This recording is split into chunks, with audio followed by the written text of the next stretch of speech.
समय हो गया। आप सभी लोग चैत्र मास के 16 कारण पर्व के अंदर में जानकारी भी प्राप्त कर रहे हैं और इस 16 कारण पर्व में प्रथम दिवस दीक्षा लेने वाली पूज्य गणिनी प्रमुख श्री ज्ञानमती माता जी के दीक्षा हीरक जयंती महोत्सव का ये मासोत्सव चल रहा है। चैत्र कृष्णा एकम 4 मार्च के दिन पूज्य माता जी का 74वां क्षुल्लिका दीक्षा दिवस आया और 4 अप्रैल बैसाख कृष्णा द्वितीया 16 कारण पर्व के समापन के अवसर पर 71वां आरिका दीक्षा जयंती का महोत्सव आ रहा है। हमारे दिगंबर जैन समाज के अंदर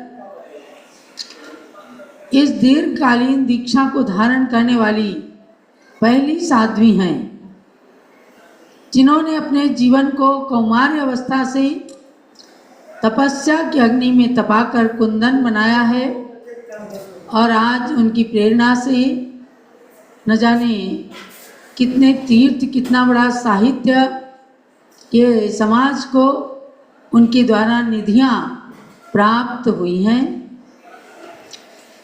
और उन निधियों का मूल्यांकन करके संपूर्ण जैन समाज अभिभूत है कि ज्ञानमती माता ने चेतन अचेतन निधियों को हमें जो प्रदान किया है वह युग युग तक उनका उपकार स्मरण किया जाएगा। 16 कारण पर्व के अंतर्गत आज मैं आपको संवेग भावना की ओर ले चलूंगी। दर्शन विशुद्धि, विनय संपन्नता, शील व्रते सन्नतिचार, अभीक्ष्ण ज्ञानोपयोग, इन 4 भावनाओं के लिए आपने सुना और अब 5वीं भावना है संवेग भावना। भावना का मतलब क्या होता है? जैसे कोई रसायन होता है, कभी वैद्य जी के यहाँ आप देखें तो उसको खरल में घोट घोट करके और उसको गुणकारी बना दिया जाता है। जितना ज़्यादा दवा घुटती थी उतना ही ज़्यादा लाभप्रद होती थी। आज भी है, लेकिन आज मशीनरी के युग में वह घुटाई बंद हो गई और उस घुटाई में भावना दी जाती थी। कोई आंवले के रस की भावना, कभी नींबू के रस की भावना, इन भावनाओं को दे करके और घुटाई की जाती थी। तब वो चाहे वो पिष्टी हो, चाहे रस हो, चाहे भस्म हो, चाहे परपटी हो, ये सब चीज़ें बड़ी गुणकारी बन जाती। ऐसे ही भावनाओं को भाया जाता है।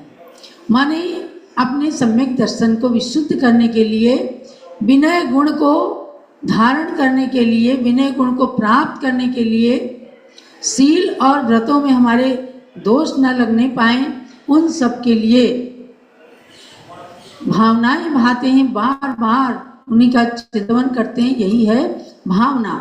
अभीक्ष्ण ज्ञानोपयोग की बात कल हमने आपको बताई थी कि किस तरह ज्ञान में उपयोग रखना ताकि अज्ञानता की ओर मन ना जाने पाए। कोई संक्लिष्ट परिणाम होते हैं या एक दूसरे पर दोषारोपण होता है, ये सब अज्ञानता का प्रतीक है। अब उसके बाद हम 5वीं सम्यक भावना पर जब आते हैं, आपको थोड़ा सा भावनाओं का स्वरूप बता करके फिर एक लघु नाटिका पर हम चलेंगे। महासती मैना सुंदरी की सुंदर नाटिका चलने वाली है, जो सौभाग्यवती रूबी रितेश सेन लखनऊ से, डालीगंज से इन्होंने तैयार करके नाटिका का मंचन आपको ये अभी दिखाने जा रही हैं। तो प्राचीन आरिकाओं के भी चरित्र को हमने इस विषय में इस मासोत्सव के अंदर गर्वित किया है कि उन प्राचीन आरिकाओं के मार्ग पर ही चलने वाली आज की महान आरिकाएं हैं और उनमें सबसे प्राचीन ज्ञानमती माता जी हैं। तो उसके अंतर्गत अभी आप मैना सुंदरी की नाटिका भी देखेंगे। पहले हम संवेग भावना पर चिंतन करते हैं। संसार दुखाद नित्य भीरुता संवेगा। संसार के दुखों से, जो अनेक प्रकार के संसार में दुख हैं, शारीरिक, मानसिक, आगंतुक, अकस्मात बैठे हैं, जरा सी देर में कोई समाचार अनिष्ट का मिलता है, मानसिक दुख हो जाता है। शरीर में कोई कष्ट आता है, दुखी होते हैं। इन दुखों से और संसार के संयोग वियोग के दुखों से भयभीत होना ये संवेग है। जो सम्यक दृष्टि जीव है ना, वही संसार के दुख से भयभीत होगा। वरना लोग सोचते हैं अरे थोड़ा दुख आया है फिर से सुख आएगा, और संसार के सुखों में मधुबिंदु की तरह से उसी में रम जाते हैं।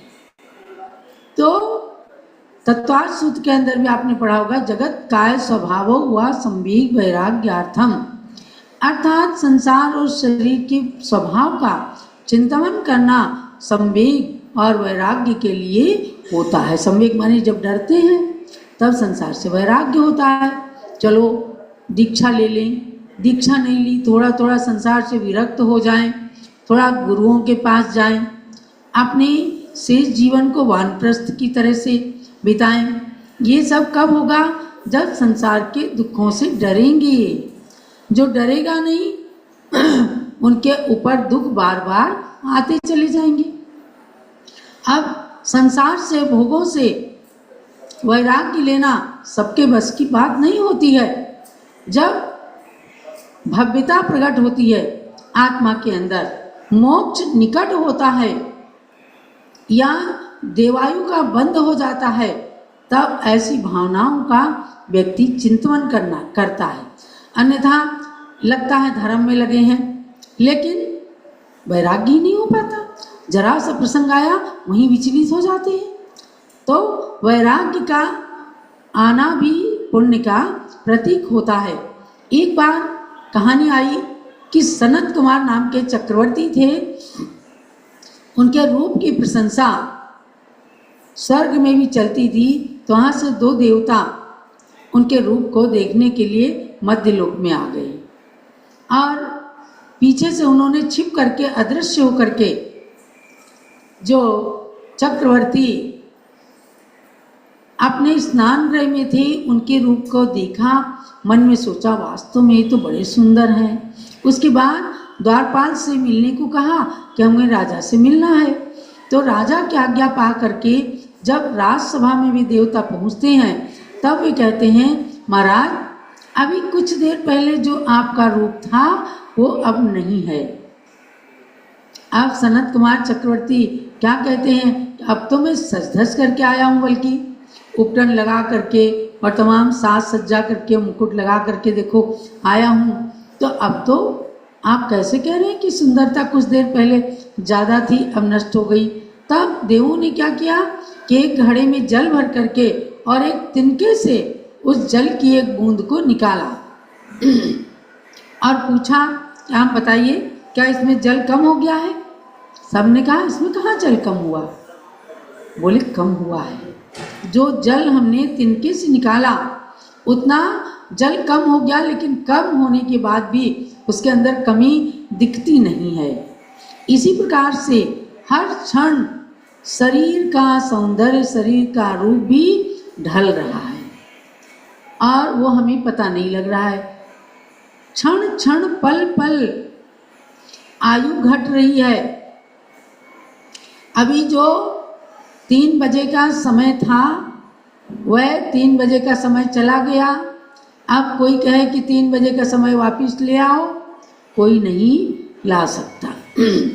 चाहे कितना ही प्रयोग कर लें, कोशिश कर लें, लेकिन गया समय गतेयम न गमिष्यति, वो वापस नहीं आ सकता। इसी प्रकार से उन क्षणों, कुछ क्षणों पहले जो रूप जिसका भी जिस रूप में था वह ढल गया। साधारण लोगों को पता नहीं लगता, लेकिन कर्म सिद्धांत कहता है कि क्षण क्षण पल पल रूप, यौवन, हर चीज के अंदर कमी आ रही है और वह कमी नहीं पता चलती। सेकंड की सुई के समान पता नहीं चलती। हर क्षण घड़ी में सेकंड की सुई चलती है और एक बार पूरी सुई चल गई तो मिनट हो जाता है। थोड़ा मिनट में चलो ये रहा कि अब 1 मिनट हो गया, 60 सेकंड निकल गए, वह भी ज़्यादा नहीं पता चलते। और उसके बाद जब घंटा हो जाता है 60 मिनट निकल जाते हैं, तब 1 घंटा हो जाता, तो कहेंगे हाँ भैया 1 घंटा हो गया। ऐसे घंटे के बाद दिन निकल जाते हैं, रात निकल जाती है, सप्ताह निकल जाते हैं, पक्ष निकल जाते हैं, मास निकल जाते हैं, वर्ष निकल जाते हैं, और देखते देखते व्यक्ति बाल्यावस्था से बचपन में, युवावस्था में आता है, प्रौढ़ अवस्था में आता है, और फिर वृद्ध अवस्था में आता है। ऐसे कर करके फिर एक दिन काल के गाल में समाविष्ट हो जाता है। इसलिए हमारे आचार्यों ने कहा कि संसार शरीर भोगों से निष्प्रय होकर के जिस प्रकार से महामुनि तपश्चरण करने के लिए नग्न दिगंबर अवस्था को धारण करते हैं, वरना किसी के घर में कोई कमी थोड़ी है। पर आज भी पंचम काल में इस कमजोर शरीर के द्वारा भी जिन्होंने दीक्षा धारण की है, उनका क्या मतलब है कि हमें संसार के दुखों से डर लग रहा है और हम धीरे धीरे मोक्ष के सुख की ओर बढ़ रहे हैं, वरना सबको मालूम है कि पंचम काल में तो मोक्ष मिलेगा नहीं। पर ये हमारे दिगंबर संत तपस्या क्यों करते हैं कि जब चतुर्थ काल आएगा तो इसी दिगंबर अवस्था से मोक्ष की प्राप्ति होगी।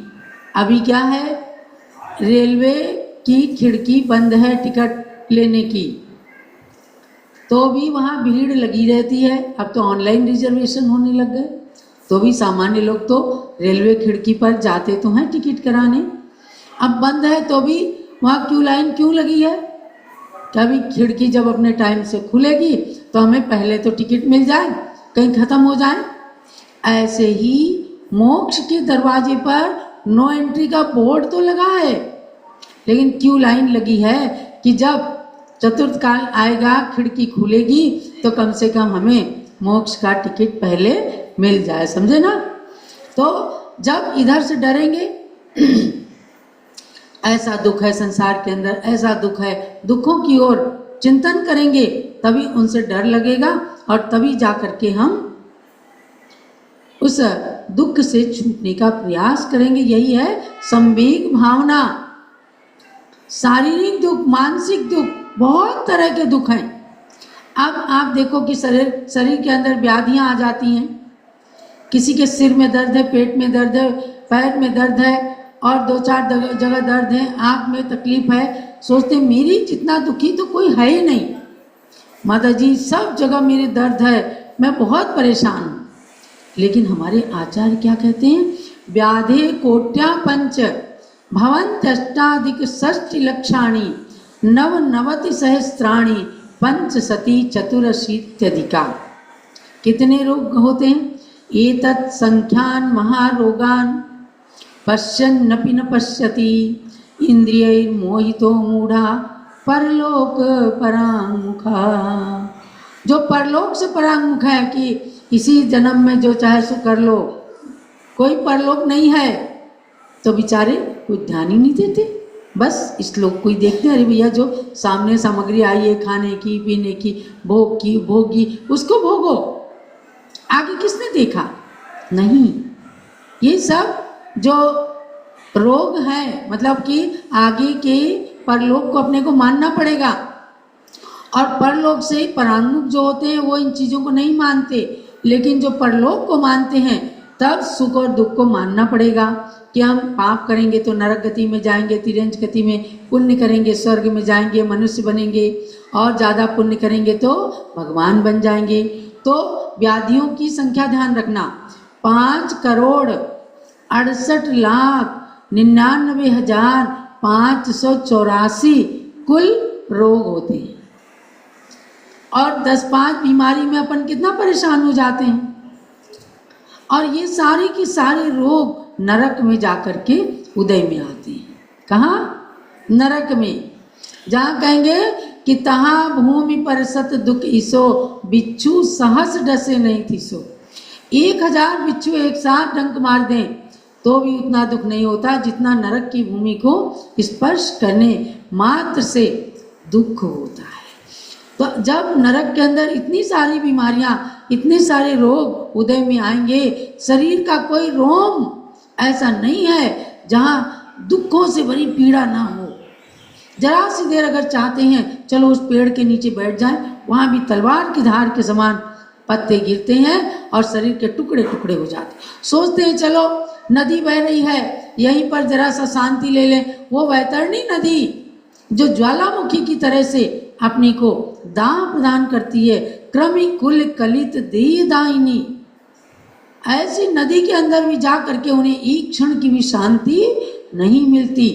तो जब ये इतनी सारी रूप वहाँ उदय में आते हैं तो वहाँ पर दुखों को सहने का ठिकाना ही नहीं है। असीमित दुख है, असंख्यात दुख हैं। ऐसे दुखों को सहन करते समय व्यक्ति सोचता है, नारकी सोचता है, हे भगवान मैंने कोई घोर पाप किए थे, नरक में आना पड़ा, अब एक बार मुझे नरक से निकाल लो, बस मैं फिर आगे पाप नहीं करूँगा। ऐसे ऐसे वादे करके, मन में चिंतन करके, संकल्प करके कैसे निकलते हैं, तब मनुष्य गति में आते हैं, लेकिन यहाँ आकर के सुख वैभव में डूब जाते हैं, पुनः सारे दुखों को भूल जाते हैं, पुनः पापों को करना प्रारंभ कर देते हैं। तो सम्यक भावना का मतलब है क्या हम दुखों का स्मरण करें और संसार के क्षणिक सुखों को भी दुख ही माने, तब उनसे डर लगेगा और डर लगेगा तो हम उनसे छूटने का प्रयास करेंगे। ऐसा समझ करके हमें 16 कारण की एक एक भावना को चिंतन करना है और आज के संतों को सोचना है उनके बारे में कि आज भी इस हीन संगठन के द्वारा हमारे बीच में जो संत हैं ये जिन मुद्रा का प्रदर्शन कर रहे हैं। तो भव्यात्माओं ऐसी संवेग भावना का चिंतन करते हुए हम 16 कारण पर्व को अपने जीवन के अंदर सार्थक करें। यही आप सबके लिए मंगल प्रेरणा है और अपने लिए भगवान से प्रार्थना है कि हमें संसार के दुखों से डर करके जो हमने ये रत्नत्रय धारण किया है, दीक्षा धारण की है, वो जीवन के अंदर सफल हो जावे। तो अब आप इसी पर आधारित